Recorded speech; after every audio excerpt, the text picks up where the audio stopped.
ఉత్తరాయణ పుణ్యకాలం నాడు ఆ గదుల తలుపులు గడులు అనుకోవాలి. ఇక్కడ ఆ గడులకి తలుపులు వేసి ఆ తలుపులు తెరుచుకున్నట్టుగా వేస్తారు.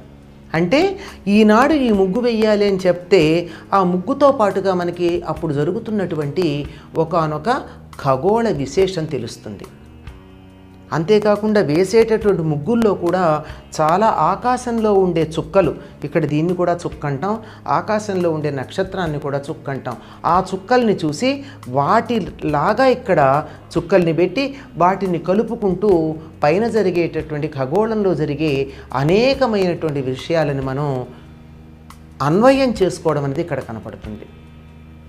అంతేకాకుండా ఉత్తరాయణాన్ని గుర్తు చేసుకునే సందర్భంలో సంక్రాంతి వచ్చినప్పుడు ముందు రోజు అంటే భోగి నాడు ముందు ఎలా వేస్తారు, రథాన్ని ఒకవైపుకు వేస్తారు. రథం అనే ముగ్గు ఒకటి ఉంది. ఆ రథంలో దేవుడి బొమ్మ కూడా పెట్టుకుంటారు.